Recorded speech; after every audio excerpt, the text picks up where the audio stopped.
شعرۃ الاسلام او کما قال علیہ الصلاۃ والسلام۔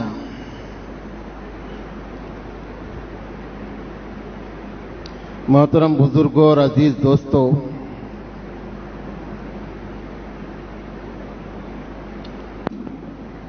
اللہ کا شکر ہے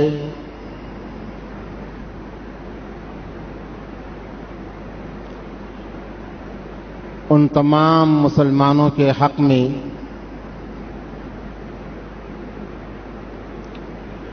جنہوں نے ماہ رمضان شروع ہوئے تب سے آج تک رمضان کی قدردانی کے ساتھ اپنی زندگی گزاری،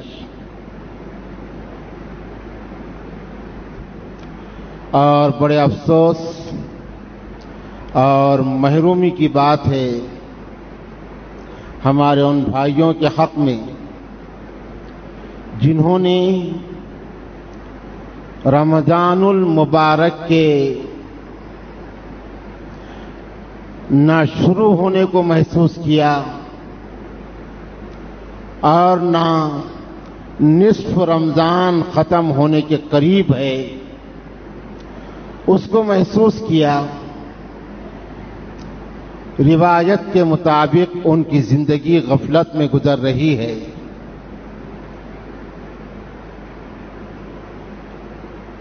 جبکہ یہ مبارک دن، مبارک راتیں،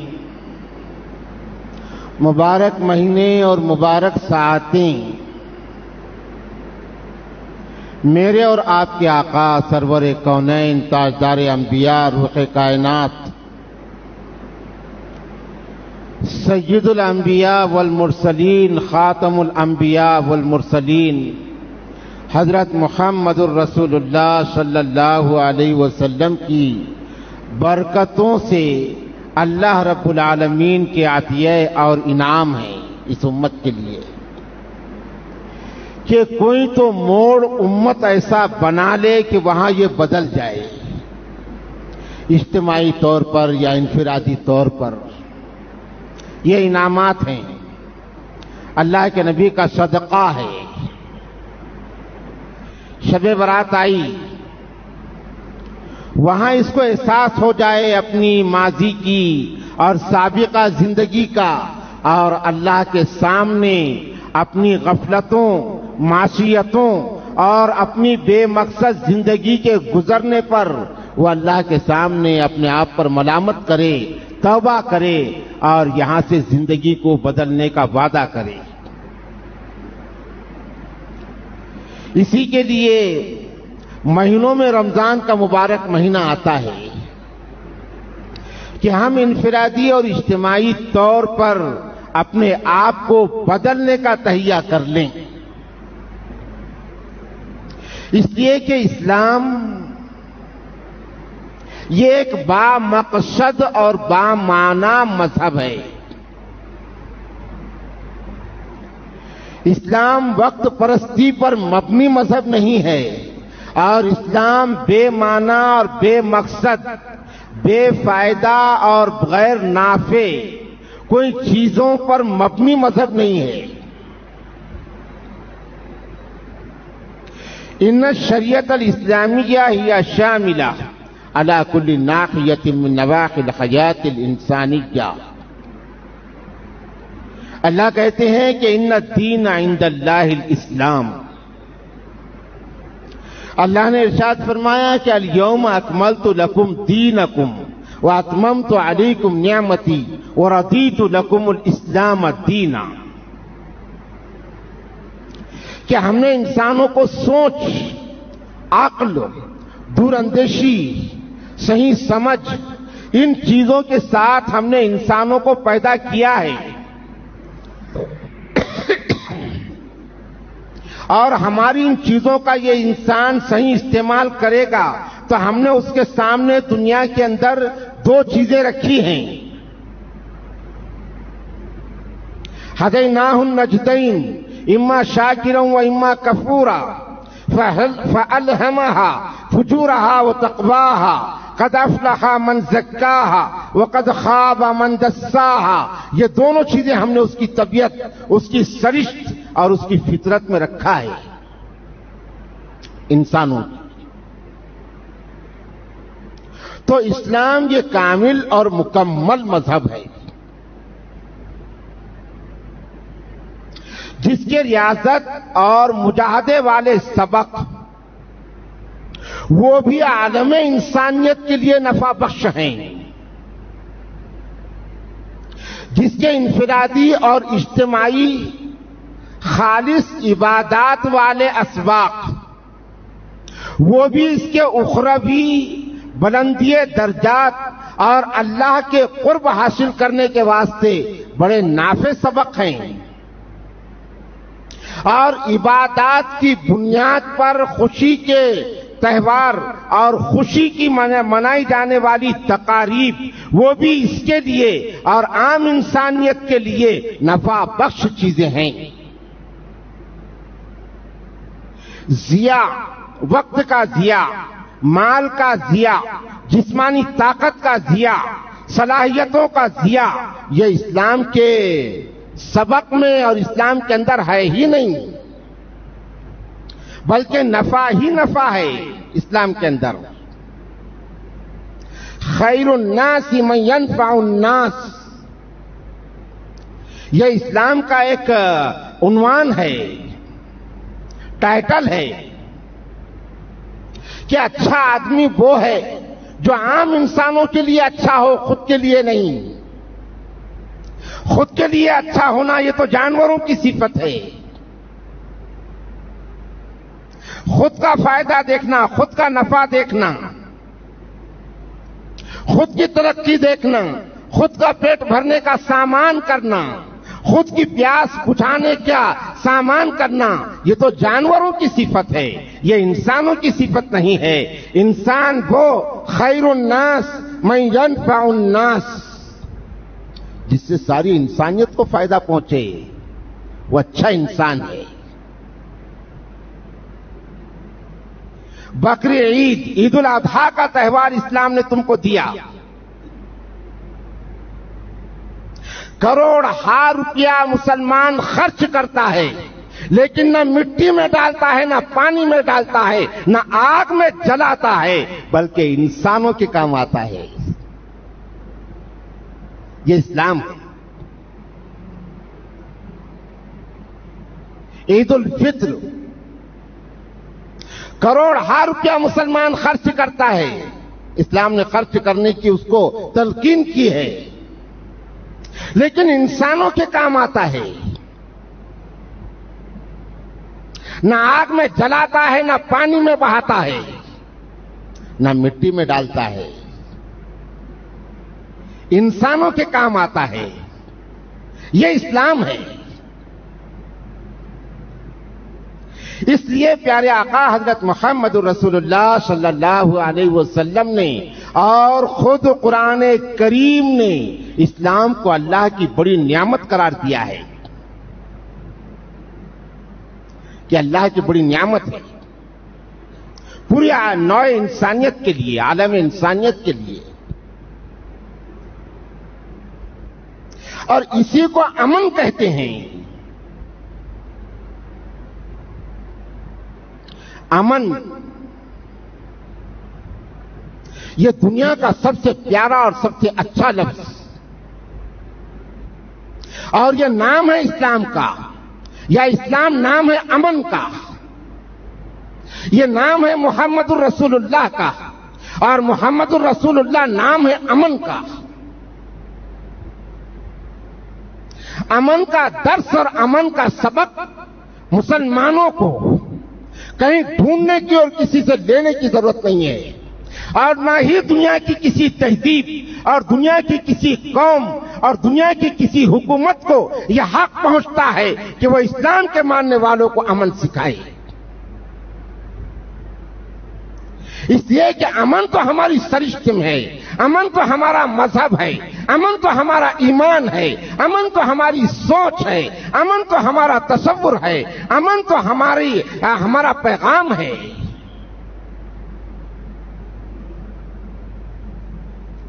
یا ایھا الذین آمنوا ادخلوا فی السلم کافہ، یہ ہے قرآن کی تلقین۔ مسلمانوں امن میں پورے داخل ہو جاؤ۔ یہاں سلم کا معنی اسلام ہے، دین ہے، اور سلم کا لغوی معنی امن ہے، سلامتی ہے۔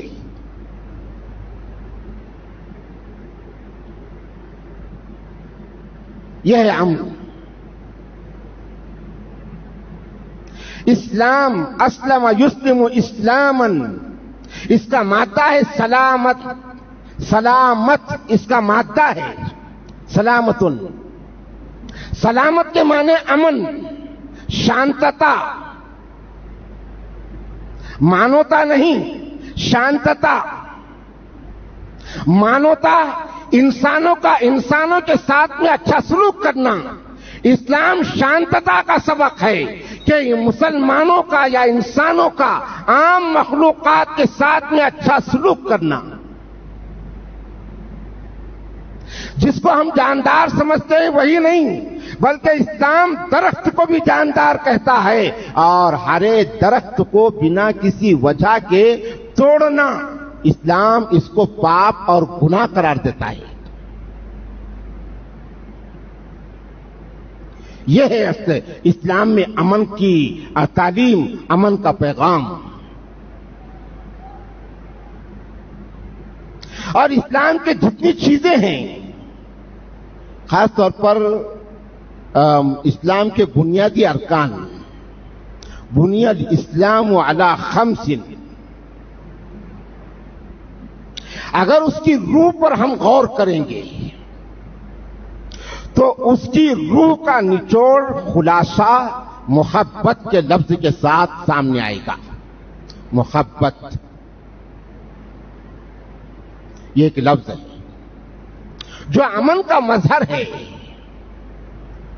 محبت فساد کا مظہر نہیں ہے، یہ خرابی کا مظہر نہیں ہے، ہلاکت کا مظہر نہیں ہے۔ محبت یہ امن کا مظہر ہے۔ پہلی چیز ہے شہادت لا الہ الا اللہ وان محمد رسول اللہ، اور دوسری چیز ہے اقام الصلاۃ، تیسری چیز ہے ایتاء الزکاۃ، چوتھی چیز ہے صیام رمضان، اور پانچویں چیز ہے حج البیت من استطاع الیہ سبیلا۔ یہ پانچ جو بنیادی ارکان ہیں، پانچوں ارکان کی روح پر اگر ہم غور کریں گے تو وہ محبت کی شکل میں ہمارے سامنے آتی ہے۔ جیسے نماز ہے،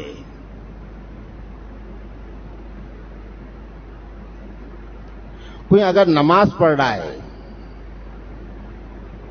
تو کسی آدمی کے نماز پڑھنے سے آج تک دنیا میں صحیح معنی میں کسی انسان کو کوئی تکلیف پہنچی؟ شرارت تو نام ہی اس کا ہے، جو اچھائی کو برا کہے اسی کو شرارت کہتے ہیں، لیکن انصاف اس کو کہتے ہیں کہ سچائی سے کام لیا جائے۔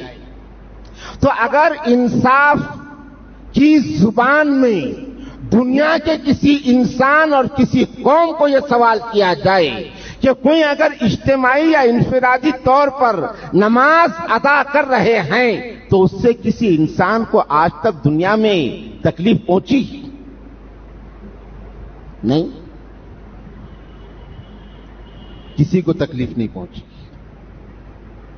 اور کیسے پہنچتی؟ جبکہ نماز خود امن، سلامتی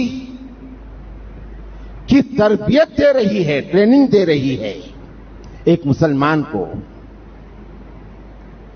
کہ وہ اپنی زبان کا استعمال کیسے کرے، وہ اپنی سوچ کا استعمال کیسے کرے۔ ذرا اگر اس نے اپنی سوچ کا استعمال غیر سمتی کیا تو نماز میں غلطی ہو گئی۔ اب اس کو کہا جا رہا ہے کہ سجدے سہو کرو تو نماز نہیں ہوگی ورنہ نہیں ہوگی. کیوں؟ اس لیے کہ اس کی سوچ کہیں چلی گئی تھی. اس کو یہ درس دیا جا رہا ہے اپنی سوچ کا صحیح استعمال کرو. نماز تربیت دے رہی ہے. زبان، مسجد میں یہ نماز پڑھ رہا ہے زید، مسجد میں ایک شخص داخل ہو گیا، اس نے سلام کیا السلام علیکم، اور اس نے نماز میں کہا وعلیکم السلام، تو شریعت کہہ رہی ہے نماز ٹوٹ گئی. نماز ٹوٹ گئی اس لیے کہ نماز تم کو یہ تربیت دے رہی ہے کہاں کب کیسا کیا جائے.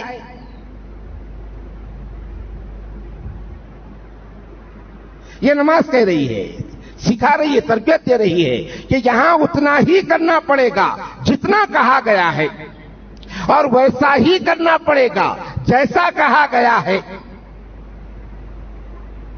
اپنے دل سے اگر تم کرو گے یا کہو گے نیکی سمجھ کر، وہ دین نہیں ہوگا.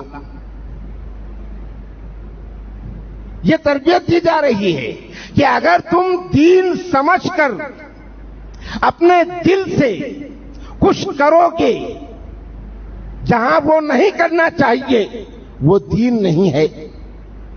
میری باتوں کو سمجھنے کی کوشش کیجیے. میں اسلام کی روح بتانے کی اپنے ناقص انداز میں کوشش کر رہا ہوں.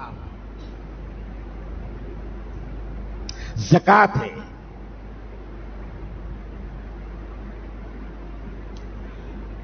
زکات اللہ رب العالمین محتاج نہیں ہے انسانوں کی غربت دور کرنے کے لیے.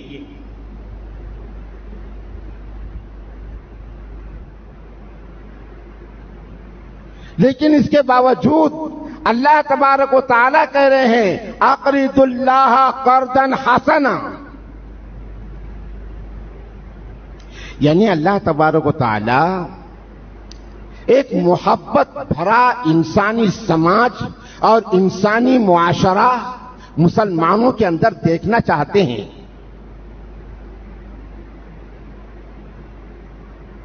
بات امن کی چل رہی ہے. اللہ کے نزدیک سب سے بڑا جرم نماز چھوڑنے سے بڑا جرم، روزہ چھوڑنے سے بڑا جرم. اللہ کے نزدیک سب سے بڑا جرم،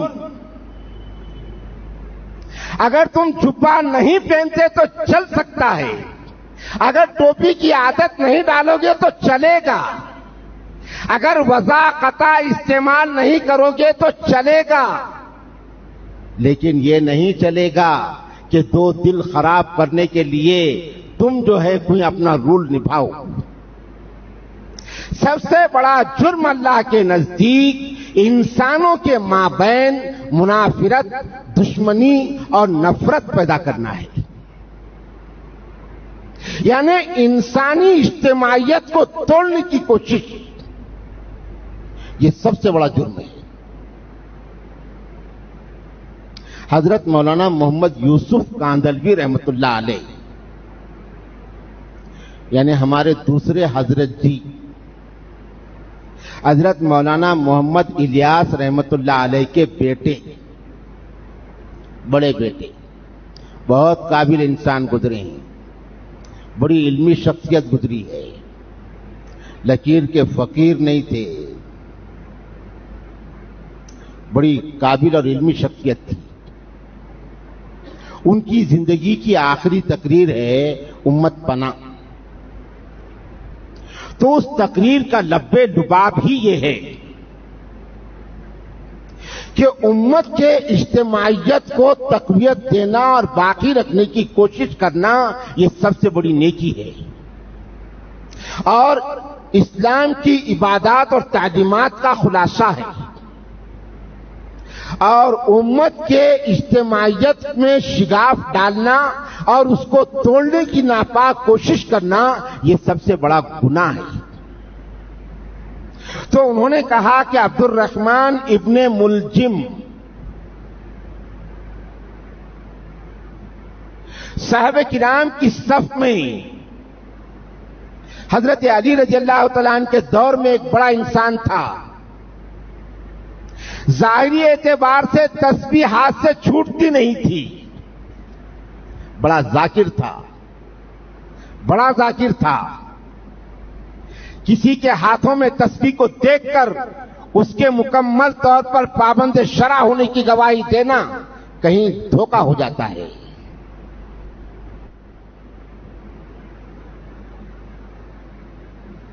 اور اس کو معیار نہیں بتایا اللہ کے نبی نے. اللہ کے نبی نے معیار بتایا ہے کسی کے دیندار ہونے کی گواہی دینے کے واسطے اس کے ساتھ سفر کرنا یا اس کے پڑوس میں کچھ دن رہنا. پڑوس میں رہنے کے بعد انسان سمجھ میں آتا نا،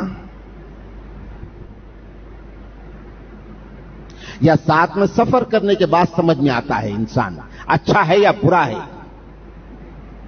حلیے کو دیکھ کر اور وقتی صورت حال کو دیکھ کر کسی کے اچھا اور برا ہونے کی نہ ضمانت دی جا سکتی نہ شہادت دی جا سکتی، بلکہ اس کے ساتھ سفر کرنا پڑے گا یا اس کے پڑوس میں کچھ دن رہنا پڑے گا تو پھر اس کی ضمانت بھی دی جا سکتی اور اس کے بارے میں شہادت بھی دی جا سکتی. عبد الرحمن ابن ملجم بڑا ذاکر، شاغل، بظاہر پابند شرع اور پابند عبادات انسان تھا.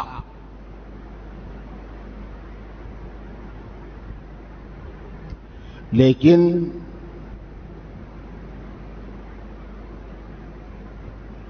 اس کے بارے میں حضور پاک صلی اللہ علیہ وسلم نے پیش گوئی فرمائی تھی کہ عبد الرحمن ابن ملجم جہنمی ہے.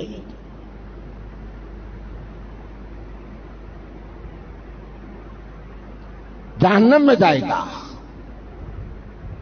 پریشان ہو گئے، تمام صحابہ بھی پریشان ہو گئے.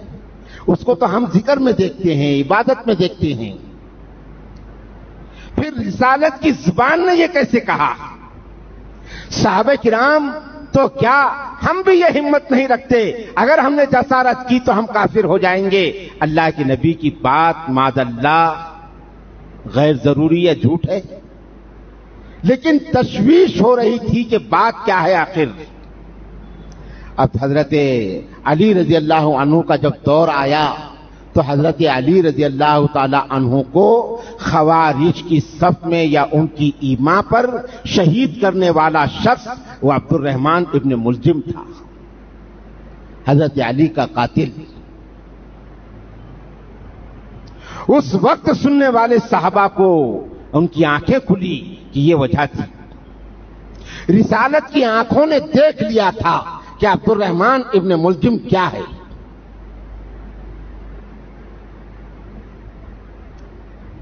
ایک شخص ہے جو مسلمانوں کی طرف سے کوئی جنگ میں لڑ رہا ہے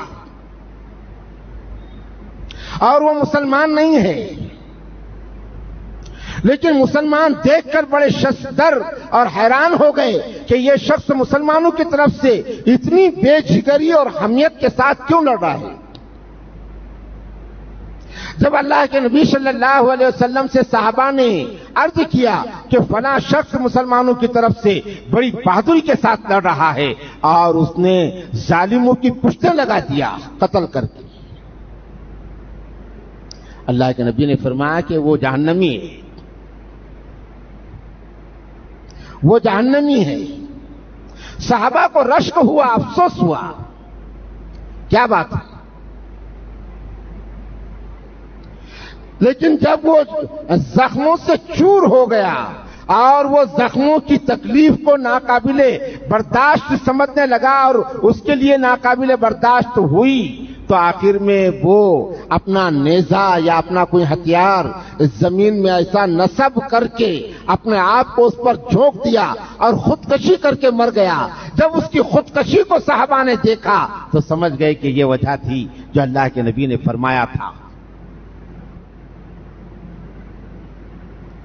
تو اس سے پہلے اس سے کسی نے پوچھا تھا کہ آپ تو مسلمان نہیں ہیں، آپ اتنی بے جگری سے کیوں لڑے؟ اس کے مرنے کے پہلے اس نے کہا کہ میں نہ اسلام کی طرف سے لڑا نہ مسلمانوں کی طرف سے لڑا، میرے قبیلے کے لوگ مسلمانوں کے ساتھ ہیں، مسلمان ہوئے، میں نے میرے قبیلے کی حمیت اور حمایت میں لڑا،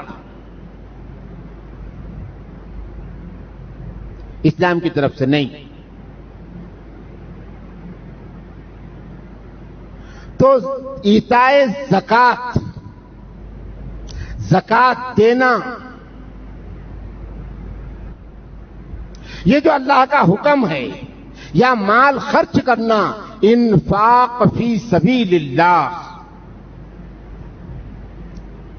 یہ اللہ کی محتاجگی کی وجہ سے ہم کو حکم نہیں ہے، معاذ اللہ، اللہ کے محتاج ہونے کا تو سوال ہی پیدا نہیں ہوتا، لیکن اللہ تبارک و تعالی انسانی معاشرے کے اندر انسانی رویوں کے ذریعے سے محبتیں پیدا کرنا چاہتے ہیں، اس لیے اللہ تبارک و تعالی نے اسلام دین کے اندر ایسی روایتیں، ایسی عبادتیں اور ایسی عیدیں اور ایسے کام مسلمانوں کو کرنے کے لیے کہا ہے جو کہیں ساری انسانیت کے اندر محبت قائم کرنے کا ذریعہ ہوگی، تو کہیں مسلمانوں کے باہم محبت اور اتحاد پیدا کرنے کا ذریعہ بنے گی۔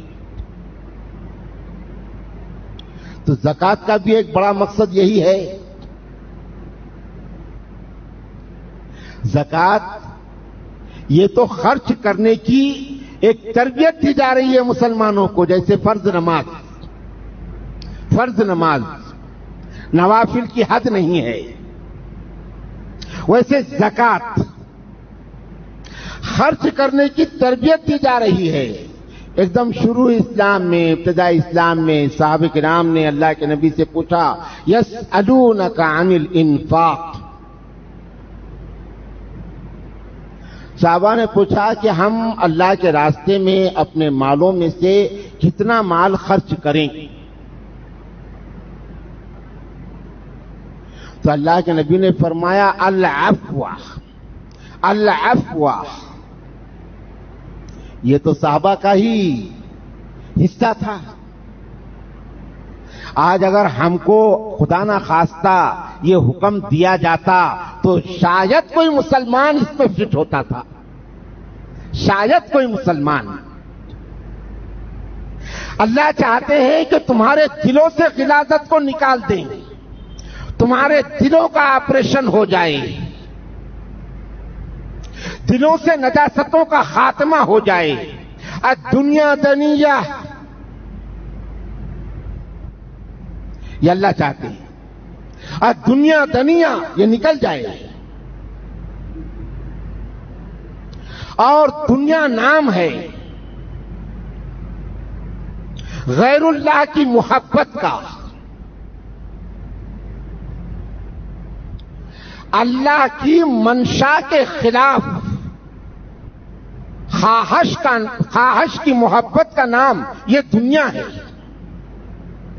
اور جب تک یہ دنیا دلوں سے نہیں نکلے گی تو اللہ کی منشا یہ دلوں کے اندر نہیں بیٹھے گی۔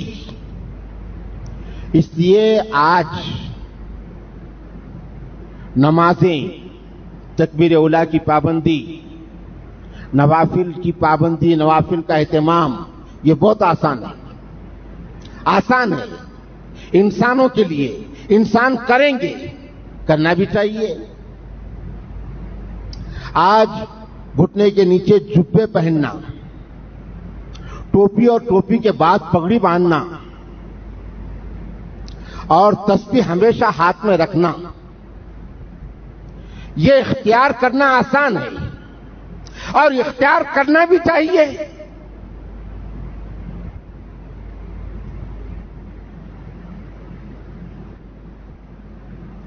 لیکن مشکل یہ ہے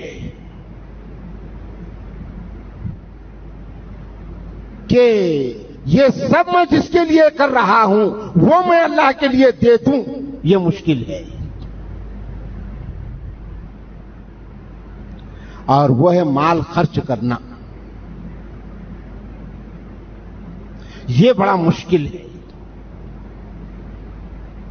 یہ سب سے زیادہ جس کے لیے آسان تھا وہ صحابہ کرام رضی اللہ عنہم اجمعین تھے، پھر تابعین، تبع تابعین. انہوں نے مال خرچ بھی کیا اور صحیح سمت کیا، اور جہاں خرچ کیا وہ مصرف بھی صحیح رہا، اس لیے وہ پورا سسٹم صحیح بنا، پورا سسٹم صحیح بنا. موجودہ معاشرے میں نہ خرچ کرنے والے ہیں، اور جو کم فیصد خرچ کرنے والے ہیں نہ وہ صحیح مصرف تک پہنچ رہے ہیں، اور جہاں وہ خرچ کر رہے ہیں وہ مصرف نہ 100% مسلمانوں کے نفع رسانی اور نفع بخشی کا کام کر رہا ہے، اس لیے پورا سسٹم غلط ہو گیا، پورا سسٹم غلط ہو گیا. آج سب سے زیادہ بے اعتنائی اور بے توجہی من جملہ ارکان اسلام کے جس میں ہو رہی ہے وہ فریضہ زکوٰۃ ہے. سب سے زیادہ زکوٰۃ نکالنے والا طبقہ مسلمانوں کے اندر بمشکل 5% ہے. اس میں جو صاحب نصاب ہیں، جو صاحب نصاب ہیں، ایسے مسلمانوں میں باضابطہ حساب کر کے زکوٰۃ نکالنے والا طبقہ فی زماننا 5% ہے، اس سے زیادہ نہیں ہے. اور باقی جو خرچ کرتے ہیں 25% ایسے لوگ ہیں جو خرچ کرتے ہیں رمضان میں،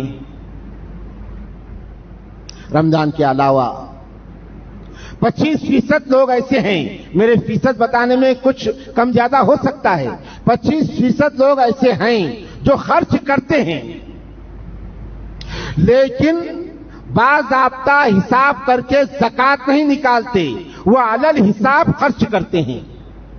تو اس میں کوئی بہت کم خرچ کرتا ہے اور کوئی بہت زیادہ خرچ کرتا ہے. جیسے رمضان میں عام طور پر مزاج ہے مرحومین کے نام سے دینے کا، ایصال ثواب کے لیے. یہ تو لامحالہ مرحومین کا حق ہے زندوں پر، ان کے ایصال ثواب کے لیے ہم نے کام کرنا چاہیے.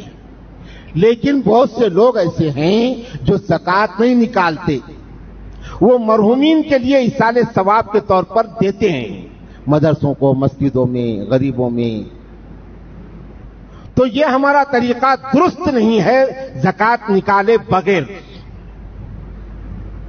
یہ بے دینی ہے. اس لیے کہ ایک فریضہ ہم سے چھوٹ رہا ہے. فریضہ یہ ایسا ہو گیا کہ جان بوجھ کر فجر چھوڑنا اور اشراق پڑھنا، مغرب چھوڑنا اور اوابین پڑھنا، تہجد پڑھ کے جان بوجھ کے سو جانا، فجر چھوڑ دینا، یہ ایسا ہو گیا. تو لامحالہ مغرب چھوڑ کے اوابین پڑھنے والا یہ جاہل ہی ہو سکتا ہے.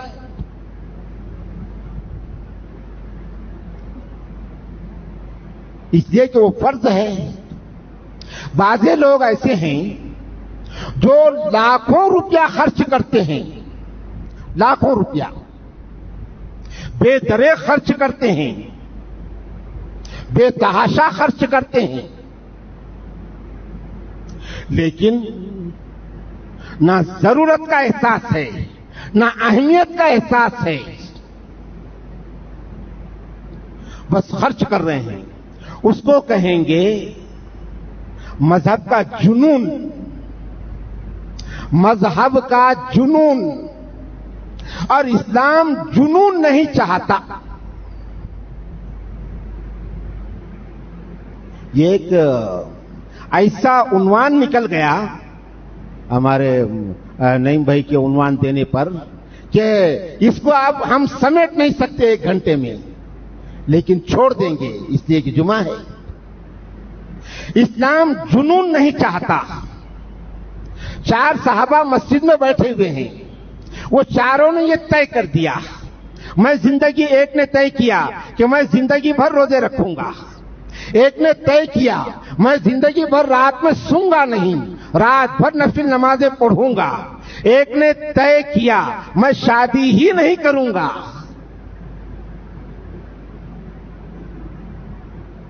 یہ 3 لوگوں نے طے کیا. اللہ کے نبی تشریف لائے, کہا کیا کر رہے تھے؟ یہ تینوں خوش ہو گئے, تینوں بھی خوش ہو گئے اور یہ سمجھے کہ اللہ کے نبی خوش ہوں گے ہمارے فیصلے سے. کہا کہ اللہ کے نبی ہم نے یہ طے کیا ہے, میں نے یہ طے کیا ہے کہ میں زندگی بھر کبھی رات میں سوں گا نہیں. دوسرے کہنے لگے کہ میں نے یہ طے کیا ہے کہ میں زندگی بھر روزے رکھوں گا, کبھی بغیر روزے کے رہوں گا نہیں. تیسرے نے کہا کہ میں نے یہ طے کیا ہے میں شادی ہی نہیں کروں گا. اللہ کے نبی نے فرمایا کہ یہ دین نہیں ہے, یہ اسلام نہیں ہے جو تم نے طے کیا ہے. میں ہوں, اللہ کا نبی ہوں, اور تم سے زیادہ اللہ کی منشا کو میں جانتا ہوں. میں روزے بھی رکھتا ہوں اور افطار بھی کرتا ہوں, میں رات میں سوتا بھی ہوں اور اللہ کی عبادت بھی کرتا ہوں, اور میں شادی بھی کرتا ہوں اور اپنی معاشرتی زندگی بھی گزارتا ہوں. کہا کہ دین یہ ہے. تو اس مذہبی جنون, اس کو اسلام نے پسند نہیں کیا کہ 2 دن کے مسلمان بن جاؤ اور اس کے بعد ساری زندگی غارت کر ڈالو, کسی کا احترام نہیں, ماں باپ کی قدر نہیں, غریبوں کا پاس لحاظ نہیں, غریبوں کی ہمدردی نہیں, نمازوں کا خیال نہیں, ساری زندگی اس میں گزارو اور 2 دن کے مسلمان بن جاؤ. ساتھی ساتھی ساتھی ساتھی, اسلام جنون کو پسند نہیں کرتا. یہ ہمارا جنون ہے. ہم کو صحیح سمجھنا پڑے گا کہ اسلام کیا ہے, صحیح سوچ کیا ہے. بہت خرچ کیا ہم نے, لاکھوں روپیہ خرچ کیا, لیکن وہ مذہب کے جنون پر خرچ کیا, شعور پر خرچ نہیں کیا. جس دن دنیا کی بات نہیں کرتے, ہندوستان کا مسلمان دینی اعتبار سے بیدار ہو جائے گا. جس دن ہندوستان کا مسلمان دینی اعتبار سے بیدار ہو جائے گا اور فریضہ زکات کو صحیح طور پر نکالنے والا بن جائے گا اور یہ نکلی ہوئی زکات کا مصرف صحیح تلاش کرنے میں کامیاب ہو جائے گا, اللہ کی قسم کھائی جا سکتی ہے کہ وہ دن پہلا دن ہوگا کہ مسلمانوں کی غربت کے خاتمے کا آغاز ہو جائے گا. مسلمانوں کی غربت کے خاتمے کا آغاز ہو جائے گا.